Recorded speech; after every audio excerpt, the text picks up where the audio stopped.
Friends, welcome to secret of சமையல். இன்னைக்கு நம்மளோட சேனல்ல நாம பார்க்க போறது ஒரு வில்லேஜ் ஸ்டைல்ல ஒரு சூப்பரான சேனக்கிழங்கு மசியல் ரெசிபி. இது வந்துட்டு ரைஸுக்கு நல்லா இருக்கும். நீங்க ஏதாவது டிஃபனுக்கு இட்லி தோசைக்கு கூட தொட்டு சாப்பிட்றதுக்கு நல்லா இருக்கும். சாம்பார் சாதம், ரசம் சாதம், தயிர் சாதம் கூட பொரியல் மாதிரி தொட்டு சாப்பிட்றதுக்கும் நல்லா இருக்கும்.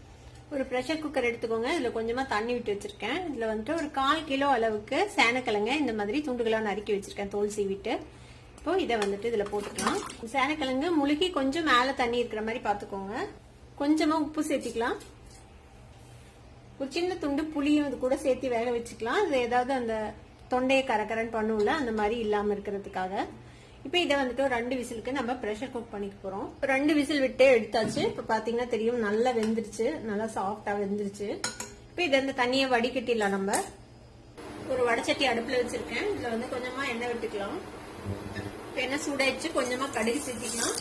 கொஞ்சமா உளுத்தம் பருப்பு, கொஞ்சம் கடலை பருப்பு. கடுகு உளுத்தம் பருப்பு எல்லாம் பொரியட்டும். இதுக்கடையில கொஞ்சம் பெரிய வெங்காயம் இந்த மாதிரி நறுக்கி வச்சிருக்கேன். ஒரு 4-5 பல் பூண்டு பொடியா நறுக்கி வச்சிருக்கேன். கொஞ்சம் கருவேப்பிலை, 2 வரமிளகாய் அதையும் சேர்த்துக்கலாம்.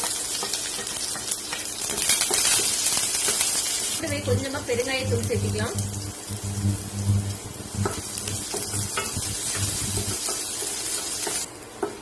வெங்காயமும் ஓரளவுக்கு வதங்கிச்சு. இப்ப இதுல ஒரு 1/4 டீஸ்பூன் மஞ்சள் தூள் சேர்த்திக்கோங்க. ஒரு 1 டீஸ்பூன் அளவுக்கு சாம்பார் மிளகாய் பொடி. இது லேசா இந்த எண்ணெயில வதக்கி விட்டு ஒரு பெரிய நெல்லிக்காய் அளவுக்கு புளி கரைச்சி வச்சிருக்கேன். அந்த புளி தண்ணி ஊற்றலாம்.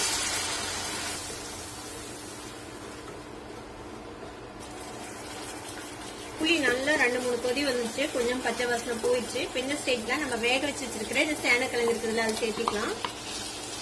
சேனக்கிழங்கு இப்படியே இந்த கரண்டிலேயே லைட்டா மசிச்சு விட்டுருங்க. ரொம்ப மேஷ் பண்ண வேணாம். ரொம்ப மேஷ் பண்ண மாதிரி குழகுலன்னு போயிடும்.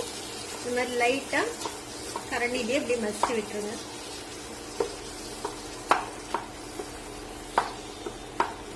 இது கூட கொஞ்சமா தண்ணி சேர்த்திக்கலாம்.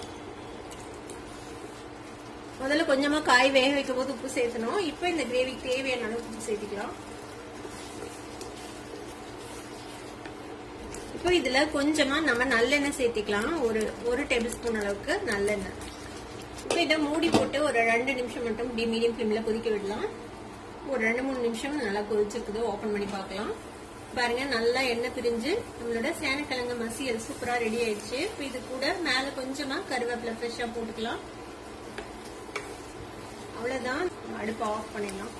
இந்த சூப்பரான சேனக்கிழங்கு மசியல் கண்டிப்பா உங்க எல்லாத்துக்குமே பிடிக்கும். ட்ரை பண்ணி பாருங்க. ட்ரை பண்ணி பார்த்துட்டு எப்படி இருந்தது அப்படின்னு கமெண்ட்ஸ்ல ஃபீட்பேக் கொடுங்க. இந்த வீடியோ உங்களுக்கு பிடிச்சிருந்தா சப்ஸ்கிரைப் பண்ணுங்க. பக்கத்துல இருக்க பெல் ஐகானை கிளிக் பண்ணுங்க. அப்பதான் ஃபியூச்சர் நோட்டிபிகேஷன்ஸ் உங்களுக்கு உடனே வந்து சேரும். லைக் பண்ணுங்க, ஷேர் பண்ணுங்க. தேங்க்யூ ஃபார் வாட்சிங் this video viewers. Bye by.